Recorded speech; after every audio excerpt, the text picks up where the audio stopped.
Sweet. Well, we're super excited. This is a new type of really it was us not being not exactly being prepared this month and being like, what are we gonna do? And we figured that for our webinar, we would do a more informal chat. It might end up being a format that we really like to just invite folks to share.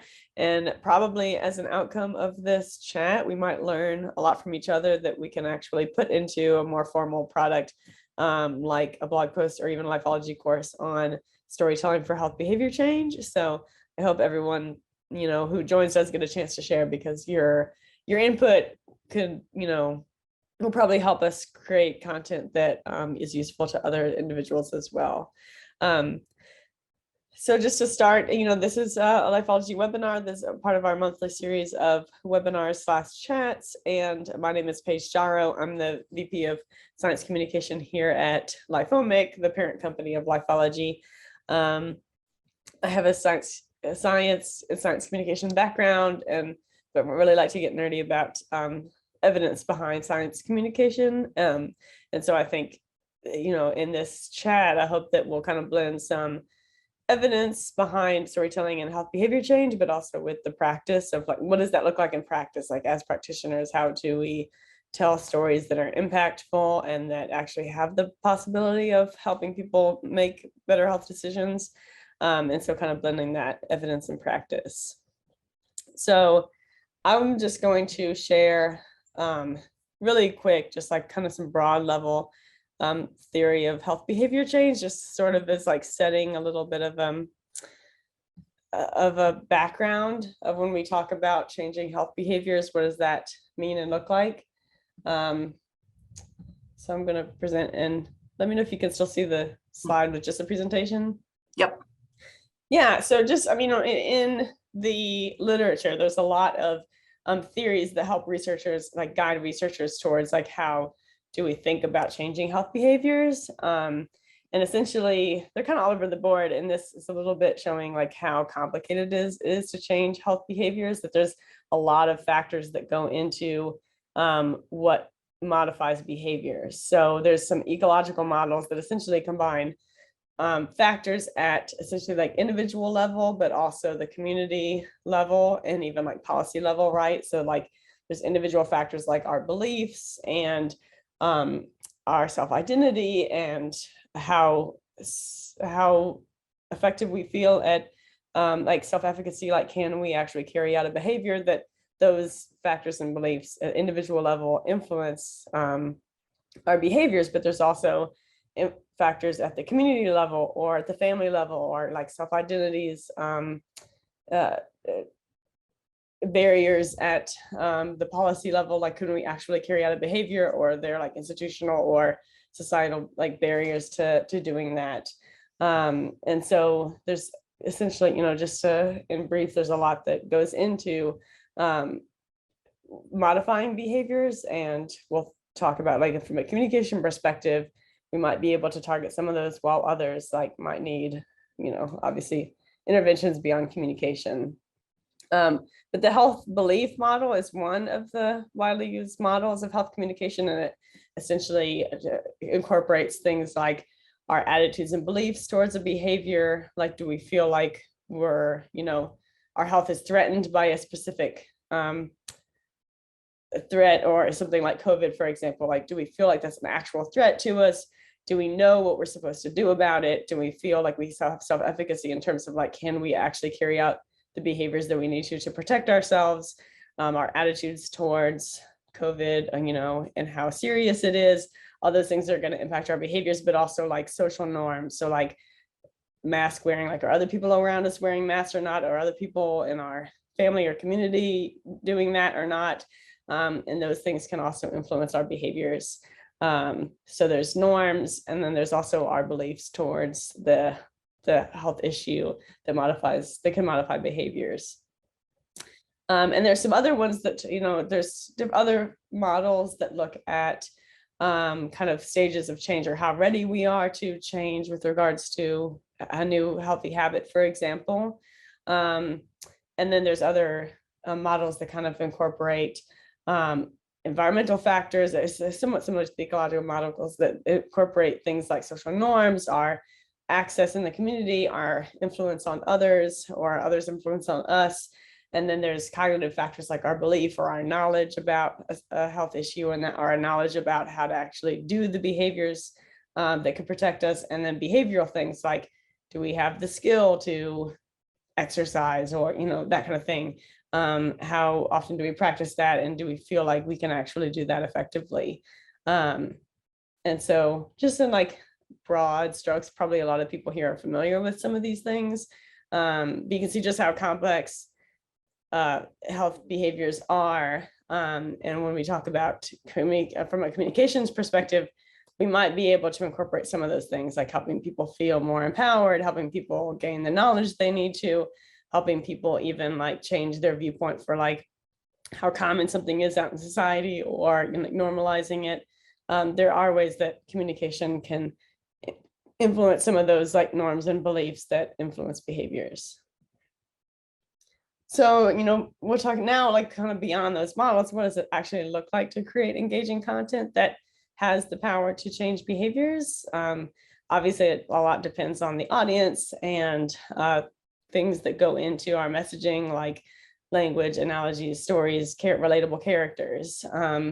But, you know, I think there's a universal principle behind this, which is storytelling, that can be a very powerful mode of communication to change behaviors. And so hoping that in the discussion now, and opening up to the folks who've joined here, that we can chat about, like, from a practice viewpoint, what does it look like to tell stories that have the capacity or the potential to impact behaviors.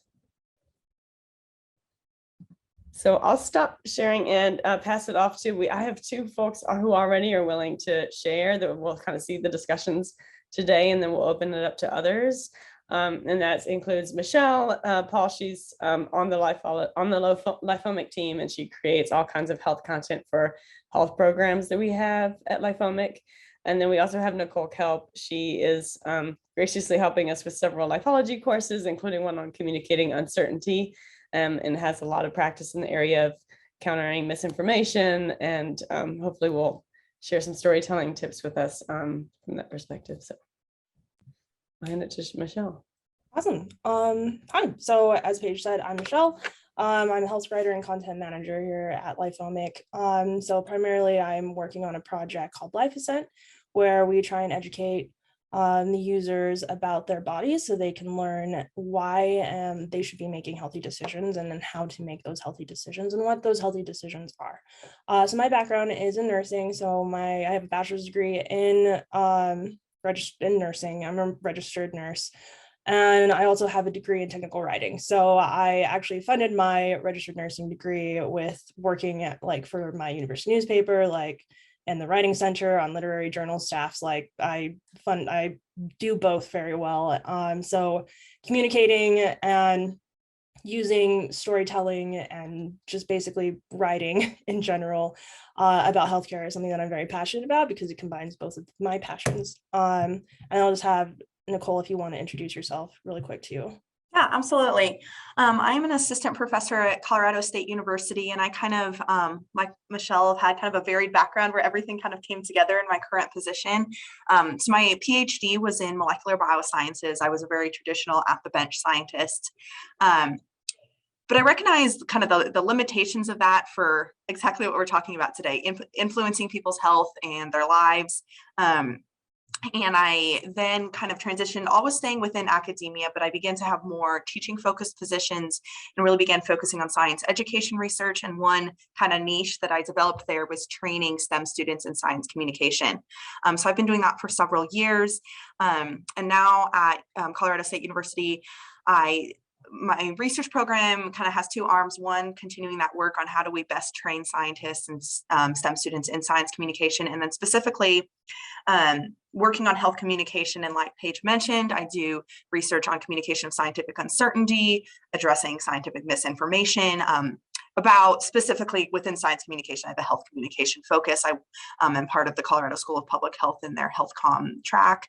And so yeah, I'll kind of mention some lessons later when we get into the conversation from my research and from the field on uncertainty and misinformation and how storytelling can be really powerful there. Awesome, cool. I don't know if, just really quick, everyone that's attending, can you drop in the chat, like kind of just like basically what your backgrounds are? I'm kind of just curious. I'm going to keep an eye on it as we continue the discussion, just so we can kind of know where people are coming from, what their experiences are. As you can see, like our panelists here on the webinar, we have a combined interest in communication and writing and education, as well as in healthcare. And then so basically this discussion, we're going to try and keep it pretty informal. There's a bunch of questions and points that we'll take a look at. And then we'll kind of go through it. If anyone on the panel specifically wants to talk about an answer to one of these questions, they're welcome to, and then we'll also open it up to any of the attendees. So if you want to say anything or answer, we'll give you guys time for that. We basically just want to be able to know what you guys have experience with and what questions you have for us that we can work through together as a group, if that makes sense. So, climate and energy research. That's pretty cool. Okay. So basically what Paige was saying is the whole purpose of this particular discussion that we want to talk about is how we use storytelling to be able to basically encourage people or convince them to make healthy lifestyle behavior changes, which is very difficult, as Paige was illustrating. There's a lot of factors that go into why people make the decisions they do and how to get them to change these behaviors that they have had for sometimes years. So it's a pretty broad concept and a pretty high level concept. So I wanted to kind of just break it down into like the basics. And that's basically just starting with what is storytelling. So storytelling it's a cultural and societal thing. It's how we communicate with other people. It is an art as much as a science. I relate it a lot to music and to math, which some people don't quite understand. That's because with math, you have numbers and equations and all these kind of rules. And with music, you have notes and like stanzas and different like symbols to make things. And if you just put them all together randomly, it doesn't make any sense. But if you manage to put them together in certain orders or get really creative with them, you can create something very beautiful, whether that's a really awesome Broadway musical or a rocket lifting off to Mars. So yeah, I really like these backgrounds. It's really great. So basically I want to discuss first with trying to see like what is everyone's kind of idea or concept with storytelling. So kind of just like a basic definition, where storytelling for me is very much something, it's very musical and very lyrical and something that is innately developed. For other people, it's something else. So Nicole, Paige, I don't know if you want to comment on that before we open it up. Yeah, I've got a couple things I kind of want to mention that within my field, specifically of uncertainty and misinformation, that I think I've seen stories be really powerful. Like you said, they can be lyrical and beautiful and help people understand things better. Paige, I appreciate that you mentioned the health belief model. That kind of frames some of our current work that we're doing about health communication. And one kind of component of the health belief model is that people's risk perception will influence their behavior. If I think this disease, either like what's on the slide, either I'm susceptible to it or I think it's going to be severe, then I'm going to be motivated to do that behavior change.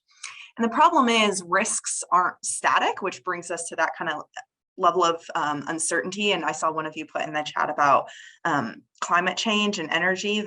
So for example, with infectious diseases, especially vector-borne diseases, we can't say that your risk of contracting in Colorado, I think about things like West Nile virus, in different places in the world, we can think about different vector-borne diseases, but your risk of contracting that is not static. It's probably going to be getting worse, but we don't know exactly how worse. So there's some uncertainty to that. And so telling stories to help people manage uncertainty, people don't like uncertainty. Just as humans, we have aversion to that ambiguity psychologically. But telling stories that say, hey, this outcome could happen or this outcome could happen can help people kind of make those things more tangible. So I think that's one of the beauty of storytelling, like Michelle was talking about, is things that can be vague and scary and, oh, your risk of this disease might get worse and you need to change your behaviors accordingly. Making it, instead of just this big unknown, and we can maybe tell some examples of what could happen. And obviously we have to be really careful with how we communicate that. I think with COVID, we tried to tell stories of what this might happen or this might happen, and those didn't always come true. And then that kind of seeded some distrust in scientists. And so we have to really be careful in our stories where we're trying to make things more tangible, really ensuring that the folks we're talking with know how science works and that we're constantly watching the data. This story might change. And so don't get married to this particular story. And so there's just a lot that you have to nuance with these stories. They can definitely help make things more tangible, but you have to carry that risk of, we're not promising that this thing is going to happen. So that's one thing I've noticed in terms of kind of the realm of uncertainty and changing risks and how people manage that. Awesome. Paige, do you have anything you'd like to contribute? I don't think right now. I'll kind of wait for thoughts. Yeah. Awesome. So just kind of to just add on to what Nicole was saying, one of the things about storytelling is we try and make sense of the world around us, as well as make sense of our emotions and our feelings, as well as try and predict and or warn people of something that might happen. Whenever I think of like warning story, like within storytelling, I think of a lot of like Star Trek, which dealt with a lot of societal issues and tried to portray it in a fantastical, easy to consume format to kind of dissect and show what maybe was happening in the world. And other shows do this. Actually, surprisingly, The Simpsons does this very well too, where they kind of guess what's going to happen just based on societal trends and then write it into a story. Lots of really popular storytelling tends to do that. And that's kind of the same approach that I encourage you guys to try and take with your science communication, of just kind of recognizing these trends and then creating them in a way that doesn't seem scary to people and seems familiar, to remove that uncertainty. And then by doing that, it becomes much more reasonable and much easier for people to be able to internalize it because they can see themselves and their experiences in that. Really quick, I'm just going to share a really weird side note just to show how to change people's behaviors using fear and storytelling. Once when I was a child, I watched a documentary on like Discovery or something about like Black widows, and they told about how dangerous Black widows are and like the science of like the poison and venom and everything through the stories of people who have been bitten by them before. And one of the stories was a woman was putting on a shoe and there was a Black widow inside of the shoe and she got bitten. And ever since then, I would always check my shoes for spiders, except for one time. And the one time I didn't check my shoe for a spider, there was a wolf spider in it. And that was very uncomfortable. So ever since then, I've always checked my shoes because I learned from a story that was very compelling and slightly terrifying that the uncertainty of what is in your shoe could potentially kill you or just be very uncomfortable. The spider was okay. We were both very confused and traumatized, and he walked away. And I was like, well, that's just a thing that happened. So I'd like to, we have some really fun, awesome backgrounds in the chat. So I'd like to open it up to everyone to just, what is storytelling to you? What does it mean? Just kind of like, what is your definition of storytelling and the importance of it? So if anyone would like to contribute, you just raise your hand, or I'm not too sure how the webinars work. Yeah, so you can drop it in chat, and if anyone wants to share an experience right now, like around a tip or something around storytelling, I also have a Jamboard I can link in the chat if you want to like throw stuff up there if you're not comfortable like sharing. But if you want to just like raise your hand or chat that you want to talk, I'll allow you to talk in the webinar too. So you can either type or you can ask to talk, and pretty informal. Yeah, we'll try and keep it chill. We'll keep an eye out. Do we want to link the Jamboard into? Yeah. Okay. Oh, I love what Hadley said in the chat. It's an important way to relate to an audience or community. And I think, yeah, that the relationship building power of stories is a really great point. That's how communities for generations have connected, is around those common stories. Paige, do you want to share the Jamboard?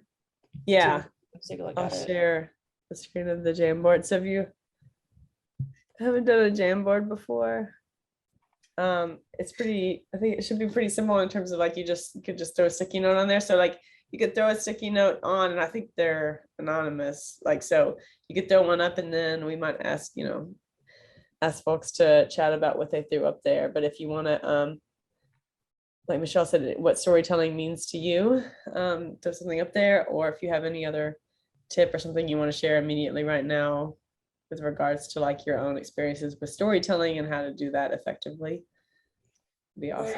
Well, it's a pretty broad concept, so we'll give people time to be able to respond to that. But yeah, what Hadley said, using it as an important way to relate, that will tie into our discussion about accessibility and actionability, which we'll get to in a minute. It's all of humanity is very different. We all have different experiences, but at the same time, we're very much the same. There's a lot of elements that, if you understand how people work, are very similar. So by using storytelling, you can take a concept that might seem foreign to them and make it something that's relatable. Okay. So reading Betsy's comment, I've joined national writing groups for fiction and nonfiction, learn how to tell stories. One goal is to write magazine articles about illness for Women's Magazine. I love that. Storytelling is definitely a art that you need to practice. It is something kind of like being able to listen to music and understand how certain pieces of music fit together to be able to either appreciate it or to write it. And writing is much the same way, where if you can find practice, especially writing about your own personal stories, which is why like in school, the teacher would require you to write like a narrative about like your first day of like summer vacation or something. It's teaching you how to process and write the stories. And it is a habit that and a skill that you have to develop. I think one point I'm noticing, like we're seeing the power of these individual narratives. I now am very scared about putting shoes on. Based on Michelle's story of I have made you make a health behavior change. Yeah, I'm gonna check my shoes now. You're welcome. Betsy is gonna make us learn, like we'll make her audiences learn about that illness in a really poignant way. And I think we're thinking of all the like positive uses of these anecdotes. Really, they aren't like clinical trials with data. These are anecdotes, yet they're incredibly powerful. And they're often used by those who are disseminating misinformation. So I think vaccine communication is a preeminent example of this. Some parent has a kid who either is injured by a vaccine, develops Guillain-Barré or something, or develops autism and they ascribe it to the vaccine, even though we would know from data that's not accurate, regardless of whether the child's condition is or is not related to the vaccine. That's an N of one. So we shouldn't be making health behavior decisions based on that. But if that person tells that story and it becomes public or even within just their neighborhood or community, that is incredibly powerful, because like we've been saying, stories are incredibly powerful. How many of us have received vaccines and had no issues, but then never tell a story about that? And in the vaccine literature, I'm borrowing this phrase from someone else. I didn't come up with it.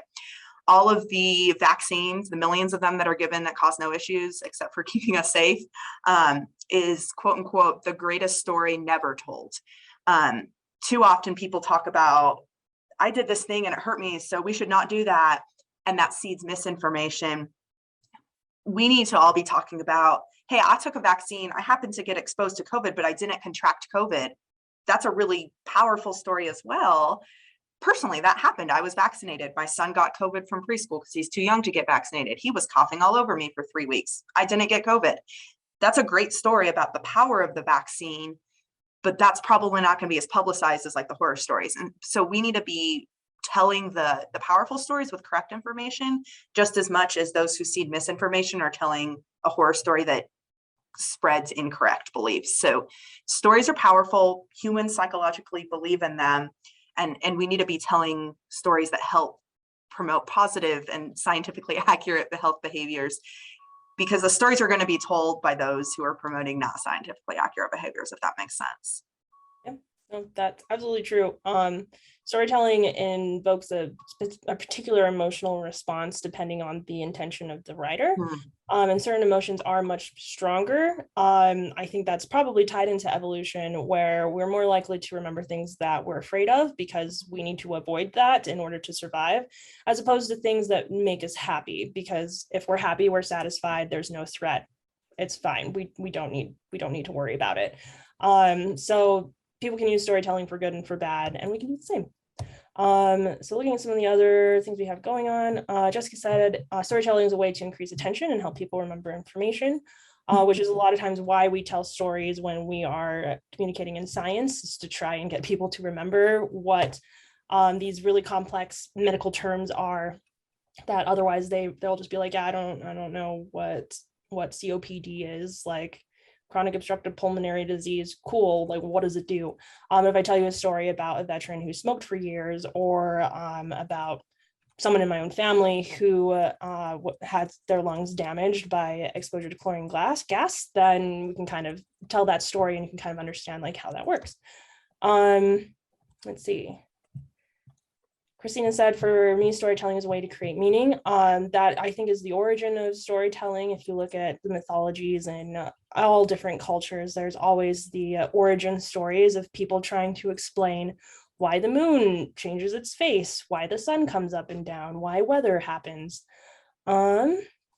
Courtney says, storytelling can establish truth for others to share too. Then when they share their beliefs, concerns, questions, etc., we can know more about where they come from and help address those with our communication to encourage change. That ties exactly into the accessibility and action, making things actionable that we'll talk about. And yeah, if anyone wants to jump on with us and talk, that's fine. I promise it's not super intimidating, but of course I like talking because I'm a storyteller, so everyone's different. Okay, so we'll kind of let people keep talking about that. So kind of moving on, since it sounds like a lot of these thoughts are kind of moving in that direction anyway. So what makes something accessible and actionable? So what does that mean to you? So particularly, well, they're kind of two different concepts. So we'll start with one. To you, what makes things accessible? What does that mean, especially in the relation of storytelling and health education and science? We'll start with Nicole. While you guys think about that, go ahead and drop ideas on the Jamboard or just in the comments, and we will add it to the Jamboard. Yeah, one thing with accessibility that I'm thinking about, when I train STEM students in science communication, I often use case studies to kind of showcase inclusive science communication, how we needed diverse perspectives. And I'm trying to influence their behavior to make them be little science communicators. And some of the feedback I've gotten is they love the case studies, but then they say, oh, that was a person not in my city or not my age or not, it didn't feel like me because I'm an 18-year-old freshman. And so I don't know if I can mimic what they did. So I think something that makes a story accessible is having characters in the story who are similar to your audience. Obviously, in terms of diversity of various identities, gender or race or other cultural things, but also like stage in life, age, access, power, those kind of things. And so that's something like I've learned in my work, that sometimes I tell stories that are really powerful stories, but I picked the wrong story with the wrong character for my audience. And so that's something I continue to adjust that I think helps with accessibility. Awesome. I noticed in the chat we had Alan, who said they're environmental toxicologists that has pivoted science communication to diverse communities. So we have some experience with diversity in the chat, which is pretty awesome. So yeah, if you guys want to just drop in the Jamboard or in the chat what accessibility means to you in relation to health education. I really love talking about diversity.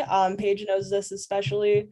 One of my great interests, along with many other things, is particularly health disparities and understanding why they exist, how they exist, and how they influence health behavior choices, as well as accessibility to health.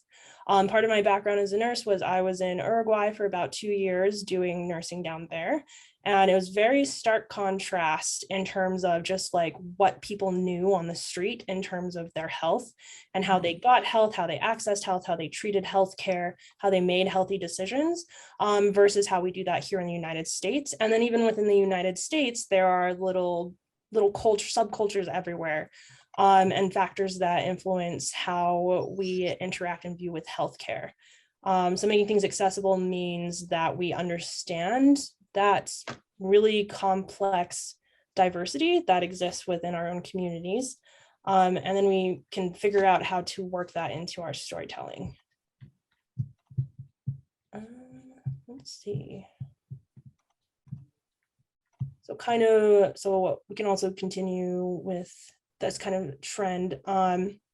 For people in the chat and then anyone on the panel, if you'd like to drop any experiences you have with working with diversity or tips on how you use that concept of diversity, or just making things accessible in the chat or on the Jamboard, and then we can discuss about that.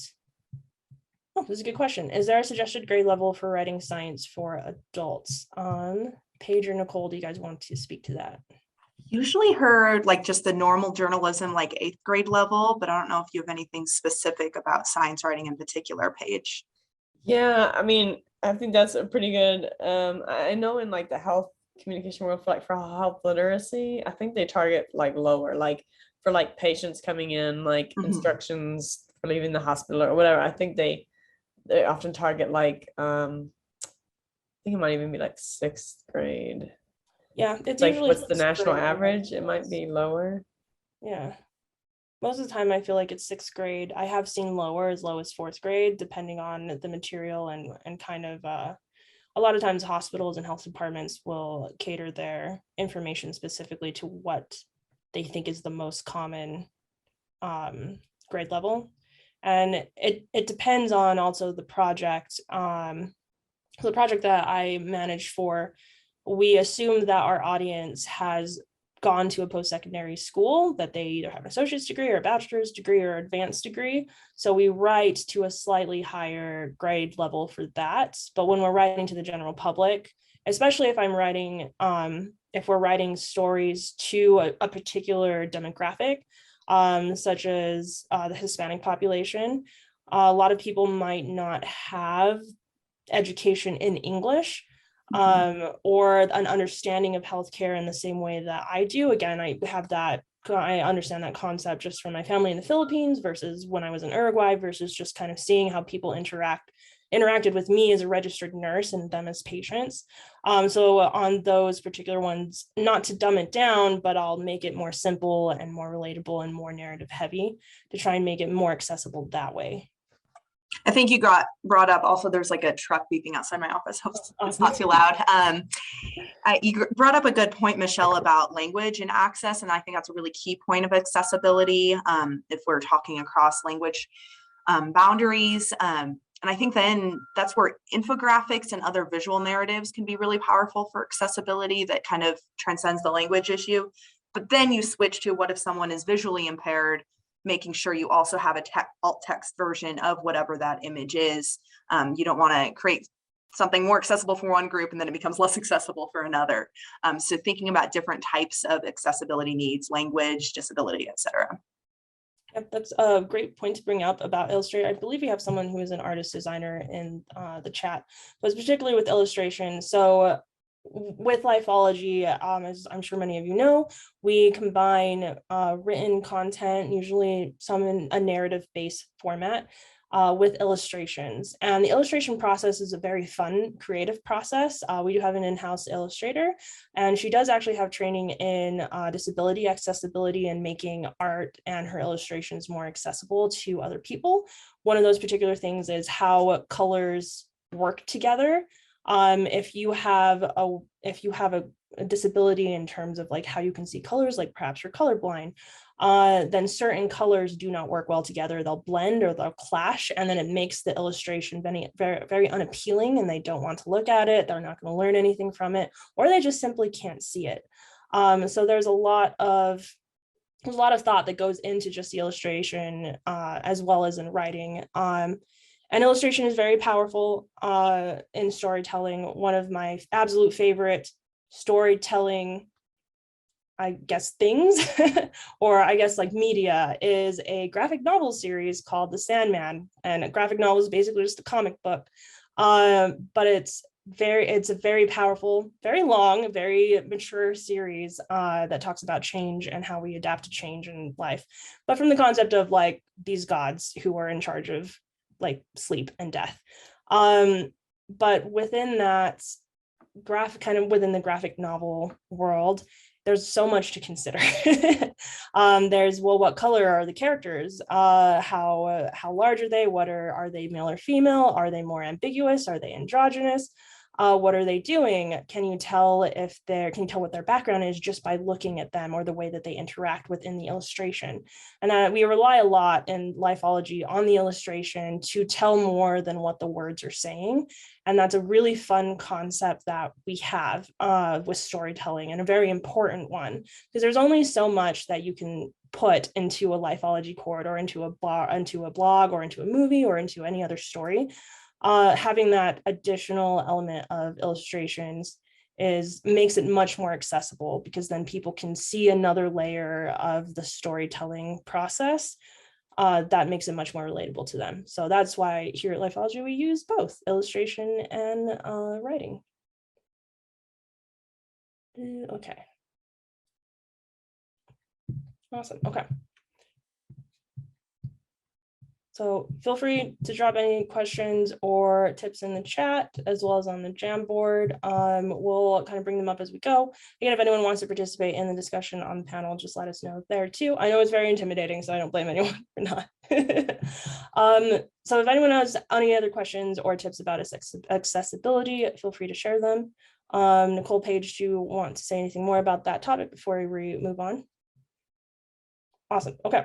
So the next concept that we have been looking at with storytelling is making things actionable. So making it so Nicole is now scared to put on her shoe without checking it, or making it so I'm more likely to floss my teeth, which I had a very kind dental assistant who explained to me the science and the health of why it was important to floss your teeth.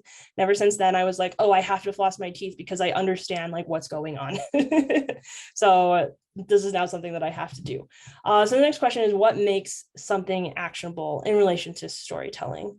Nicole and Paige, if you guys want to speak on that, and then we'll get to the question in chat. Yeah, I think what Paige shared earlier about the different kind of models of health behavior change is really important. And that concept of self-efficacy, like I believe I can do this and I have the resources I need, is really important. And that really also gets into the health disparity stuff you were talking about, Michelle. So if we tell these stories, and we have this great example of so-and-so chose to get their COVID vaccine, for example, it's a relevant one recently. If that person in the story had all of the access that they needed to get the COVID vaccine, they had the time off work, there was a nearby vaccine clinic, they had transportation, et cetera, et cetera, et cetera. If someone that we're trying to tell that story to doesn't have all of those things, they can kind of check out and be like, well, I like, they will lose their feeling of self-efficacy. I can't take the action that person in the story did. So having stories that give, even maybe it's someone who doesn't know, when it was like early in the vaccine rollout and all of us were like frantically on multiple apps trying to get a vaccine appointment. Maybe having, if you're targeting a specific audience, maybe there's a specific app or website or clinic that's the most relevant for vaccine access for that area. Having a story about a person surmounting those barriers instead of just get your vaccine, period, done. Make it like, we don't want to put the burden on people and pretend that their barriers don't exist or their barriers aren't real, because they are. And so in the story, how does someone overcome those barriers? And that's part of those health behavior change. And that can be done. We don't want to make it pedantic or whatever, but I think that can be done as a way to teach what those resources are via the story. Awesome. Yeah, an important element of what Nicole is explaining is also kind of understanding the emotions that go into these decisions. A lot of times with Life Ascent, we talk about very like kind of serious topics like cancer or chronic illnesses like COPD or irritable bowel syndrome, where people are going to be living with these conditions for the rest of their lives. And that can be very scary.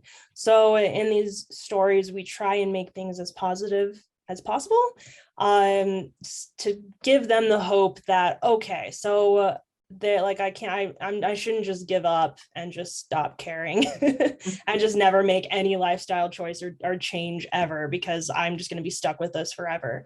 We try and make it positive, be like, yeah, so this character is learning about this chronic disease that they just were recently diagnosed with, but they're encouraged because of these types of treatments or these lifestyle changes they can make. And we acknowledge that it's hard if you just got diagnosed with celiac disease to learn how to have a gluten-free diet. Like, there's a lot going on. These are all the foods that like our characters learning they can't have, but they're now like this character eventually learns to focus on the things that they can have and being able to enjoy that. So kind of understanding that people in general are scared of change, and trying to acknowledge that and make it a positive experience for them is also an important part of storytelling, where you're acknowledging that they are feeling something, and then helping encourage them, kind of like a friend, to make the changes that they need. So we got asked about different books on writing science and health. We've posted some good options. Okay. So what specifically, just kind of with this particular train that's going on in the chat, talking about resources for writing science and health, what specifically about writing science and health do you guys have questions on, or do you find yourself struggling with? Is it the storytelling process? Is it learning how to make things accessible or actionable, or doing the research? Kind of guide the discussion. We'll kind of see what people have questions on. I'm not like super familiar with some of these sources. Can you explain the open notebook, Nicole? Yeah, so it's a website that has a lot of resources. It's specific for science journalists. So it has a lot of like, how do you write your lead at the beginning of your journalism article? But it has a lot of like little kind of blog posts or sub articles about, okay, here's how you do this aspect of science journalism. Here's how you do this other aspect. And so obviously good journalism has good stories. Like often you'll if you look at like New York Times Science, they aren't just a dry textbook about the latest, whatever the science issue is. They're usually going to have people, so-and-so age 37 in this neighborhood experienced this. Like that's how they open their things. They choose personal stories. And so I think some of these guidance for science journalists is really relevant for all of us, even if we don't identify as a science journalist specifically. I think journalists are really good at storytelling and aren't dry with just spewing a bunch of facts. Good science journalism, I think, will incorporate some facts and data and statistics, and I don't think we need to be afraid of that, but couched in a story can be really powerful. And that's just good nonfiction in general. I love reading nonfiction. I don't want to read a textbook about, I don't know, World War II or how they discovered the 1918 flu strain or any of the other things that I've read good nonfiction on, but the ones that made it good was it was a story of the scientist who discovered it, or a story of an individual soldier in this battle, or whatever your genre is. And so I think looking at some of the guidance like the open notebook for science journalists can be really useful for all of us, and depending on what our work is. Yeah, that kind of brings up to me, like, I mean, one of the things that I think is most challenging is like, if we can tell a personal story, you know, from our perspective, that's somewhat, you know, easier. Like we already have a story to tell for health change, but oftentimes we're telling someone else's story, whether it's like a person that's not us, a particular patient population that's very different than us, or, you know, or even a population that we really don't know that much about, that we're tasked with telling a story to help them change behaviors. I don't know if people have experiences they want to share here. Would be great of just like, how do you do that? You know, how do you tell someone else's story that's gonna resonate with your audience when your audience is unlike you? Obviously, you know, talking to that target audience and collecting their stories is the best way, but like in practice that can be difficult. So I don't know if folks here have done that, and how do you have any like tips for doing that? Yeah, yeah, we'd love to hear some of your experiences on doing that. While we wait for people to type in the chat, I can talk a little bit about my storytelling process when it comes to telling other people's stories. So storytelling is something that I have loved doing, fiction, nonfiction storytelling, for years. Like as a kid, I was always making up like fictional stories. And as I grew up to be an adult, I started analyzing stories and the media that I would consume, and trying to identify why I didn't like certain movies, why I didn't like certain plot points, why I didn't agree with certain character decisions in the books or the TV shows or the movies that I look at or I consume and watch. And it's kind of developed over the years to me, like one of my favorite things to do on YouTube when I'm just I just need something in the background is I'll pull up some YouTube people that specialize in kind of reviewing like certain movies or TV shows that I'm interested in and kind of getting their viewpoint on why this particular movie didn't work for them, and what the elements of the story didn't resonate or didn't make sense. So one way to kind of improve and figure out how to write for science and health is to actually look at the media and the storytelling that you consume just outside of science and health. It's very important to have that very broad understanding and in consumption of media to be able to understand like how and why people are the way they are and why they make decisions, and how storytelling works or does not work in certain circumstances. So it's different than learning how to write specifically for science and health, but at the same time, it's the exact same thing. You can't write to make something accessible for someone who is living a life experience that you do not have if you do not have the understanding of a variety of different life experiences and how storytelling can speak to them. And I can talk about storytelling forever, but we'll pass it on to Nicole if you have anything to say. Yeah, I'm putting a couple things in the chat about more resources as I'm like percolating in my head. So Randy Olson wrote a book called Houston, We Have a Narrative. So you jog my memory of this, Michelle, when you're talking about look at like the narratives we like. So he based this on like looking at Hollywood and the Houston, We Have a Problem from Apollo 13, whatever that movie was. And we can all agree like Tom Hanks is compelling as an actor and the stories he's in are compelling. And so Randy Olson talks about how science needs a narrative and we usually are just like fact, fact, fact, fact, fact. And he's like, but that's not a story, right? A story, he uses what's called the ABT model, and, but, therefore. So, and that's what good stories in Hollywood or otherwise do. Blank and blank, here's our background, here's our facts, but there's an issue. Therefore, here's how we're going to fix it. And usually it's like used to, how do you talk about your research in a compelling way? But I think it can be used for health behavior change. Fact and fact about the disease, whatever. But here's the issue. Therefore, here's what you should do to fix that issue, for example. And then had just finished typing another thing about the Compass message box. And so this is from the Compass organization, which helps scientists with communication skills. And it basically, once again, how do you talk about your science or your research or what you're doing to solve a problem in a better way? But I think we can spin this for health behavior change.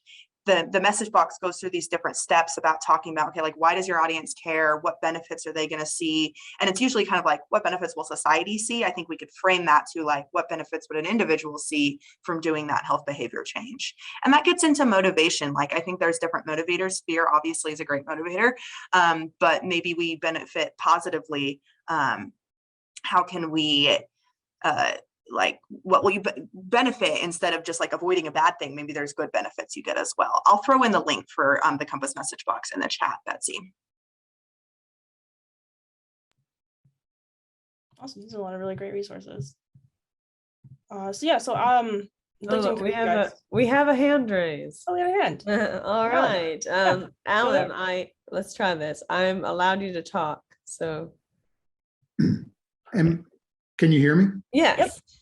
Okay, great. I'm actually calling from Chile, and I'm not on the greatest line, so I apologize if it gets jumbled or anything. But I was going to write a comment in regarding the and, but, therefore with Randy Olson. In that I was just before I got in on this webinar today. I was working on a lecture that I'm going to give here in Chile in a couple of weeks, where contrasting the fact that as scientists or clinical practitioners or whoever else, those with the STEM knowledge, we really like to talk to each other relative to the ands, right? And look at this interesting fact, and look at this interesting fact, and look at this interesting fact.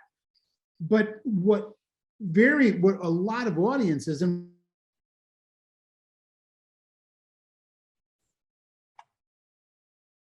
did we lose him? Like in, right, the buts of, okay, here's the fact, but I know we were talking about different movies before. I use Jurassic Park, right? There's this fact that a scientist, came up with a mechanism of generating dinosaurs. Unfortunately, dinosaurs got loose. Unfortunately, they terrorized people. Unfortunately, right? And those are the buts. And that's where the plot of the narrative comes in, is in narrative storytelling, the buts are what people really resonate with. But in us as scientists, the ends are what we want to tell people. So we want to give people facts. And that doesn't resonate. The buts, the plot, if you will, is what really resonates with people. Yeah, thank you, Alan. And I like that you mentioned, like, we want to talk to each other in facts, and that's not what people want to hear. I often tell students, like, people have emotions, and if we meet an emotion with a fact, like, that's just gonna fall flat or make things worse. We need to meet an emotion with an emotion. Like, we are scientists, but we are also humans, and we need to connect with people on a human level. Exactly like you're saying, Alan, like, that's what people connect with, is the stories, the intrigue, that emotions like excitement or fear or whatever else. And that we need a Science Communication 101, give our audience what they're looking for, not what we want to talk about. And I think, I've done a lot of reading on storytelling, and like to close the loop with like Lisa Krantz of, like, I think what the butts of the story present as opportunities is that the people that want to see, like, how do humans deal with that butt? So it's like, okay, Jurassic Park sets up the dinosaurs got loose, right? Now, like, what people want to know is, like, how do these scientists, or how do how these people running the park, like, how do they then deal with that situation? And like, what we learn is, like, we watch someone else deal with a situation without having to go through it ourselves. And we learn from their experience what we're supposed to do or not to do in the future if dinosaurs come like reappear on the planet. But like, that's what people are really learning from a story, that what makes stories so powerful is that we can learn what someone does if they get a bad health diagnosis, and we can learn from them without having to go through that ourselves, and we learn for the future. And I think that's what's powerful, and why we tune into those things, because we're like, wait, this might be, we lean in because we're like, this information about a spider in a shoe might be helpful to us in the future, so we lean in and start listening. Yeah, I love the use of the Jurassic Park idea, because one of the questions that one of the comments I was going to encourage everyone to think about is think about your favorite stories, and it doesn't have to be something health or science related. It could be Jurassic Park, which weirdly enough is science related, and then analyze that story and why does it work for you? Why does it work for other people? Why is Jurassic Park still a movie that resonates with so many people? And it's not just that the CGI was done really well, which I can talk about forever because I understand how the CGI works. Why, as a story, is it still really fun to watch, even though we have watched it before and we know that certain characters are going to die and certain characters are going to survive? Many times with these stories and these popular stories, they all follow very similar elements, and Jurassic Park follows the exact same element, where there's a status quo and then something happens, a problem to change that status quo or disrupt it a little bit. So in the Jurassic Park world, there's a park called Jurassic Park, and it's a cool park and everyone likes the park. And then someone decides to shut down all the security because of this particular reason. And you can kind of understand his reasoning. That's a lot of money. Like, he's set for life. He's not appreciated at his job. Like, this is why he shuts everything down and gets a lot of people killed. But in response to that one decision that has a ton of different decisions and reasons behind it, now the main characters have to go on this journey, both physically and mentally, in the case of the main character, who is also named Alan, and his relationship with children, in order to respond to that change. And the story is just mostly about establishing the status quo at the beginning, as well as some of the character motivations that's going to go into that change or into that problem, which is when the character shuts down all of the security. But the majority of that story is the journey and the response to that to that that change or that problem, and the but and the but and the but, until we can get to the end and see how our characters have changed throughout that. So taking that same format and applying it to your storytelling process in science and health is identifying what is the status quo, and then what is the problem, and then what would the characters respond to that. And I saw Alan raise his hand again. Alan, Arena also just popped up a raised hand. perfect. We'll go to Alan really quick, and then Katerina. I think Alan should be muted. Am I, can you guys hear me? Yep.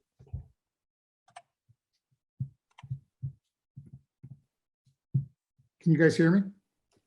Yep, we can hear. Yeah, Yeah, I think what you were saying about Jurassic Park is really interesting, and how if we can incorporate that. I've been doing I've been really interested in taking fundamental facts. Like I have an interest in prions. So I've been interested in taking fundamental facts such as prions, and then looking at whether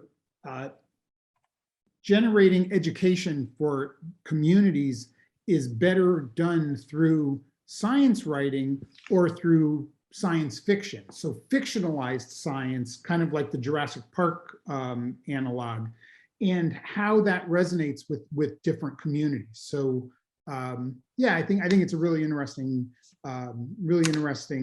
area of conversation. Oh, Paige, you're muted. Oh, sorry. That's awesome. I actually realized, looking at the time, we're almost out of time, so we should probably wrap up, but I wanted to allow Katerina to chat. Okay, can I? Yeah, we hear you.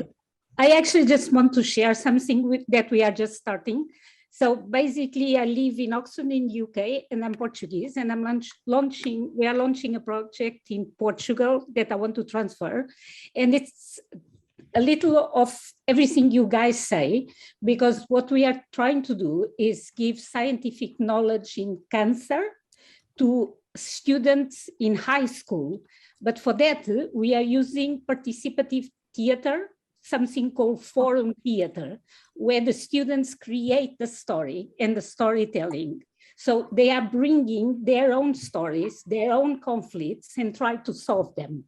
And so far, the road tests we did, they work fantastically, because it's not us telling them a story, but the fact that they bring their own stories. They do theater that is a really engaging way of discussing science, because you use art to discuss science. And kids, and especially our kids, come from problematic areas of Lisbon. So it's really interesting, and I have hope that will become something really, really interesting with a lot of success that we can expand. We actually just won the European Health Awards, so 3rd place. So it's not bad, and hopefully we'll be able to keep going with this, because it's a new idea, but I think it will work really well, because forum theater, as you might know, it's used to create social change. So the idea is create social change that will make the kids realize how important it is knowledge, and how they can be empowered in their life by gaining knowledge and then go out and discussing things, because forum theater is a really good way of creating an ability to reach compromise, discussing, think in a rational way. So let's see what happens. That's amazing. So yeah, thanks for sharing that. That's so cool. And I think going back to my comment about like how do we tell other people's stories? Well, sometimes maybe that answer is like we invite them to tell their own stories, which might be, well, not might, I'm sure is more powerful. Awesome. Well, thank you so much, everyone, for sharing today. I don't want to keep us much longer because we are at the hour, but I think this has been great, and thank you so much for posting in the chat and being willing to speak up. And this has been great. We'll try to maybe do something like this again in the future. And actually, well, I'll keep the Jamboard. I did link the Jamboard. I'll link it again. And so if you want to continue to add information here, it'll probably be turned into a blog post or Lifeology course in the future. So thanks so much for sharing. Thank you. Thank you everyone. all. That was great. Awesome. Thanks so much, everybody. Have a good day. Thank you. Bye-bye. Bye.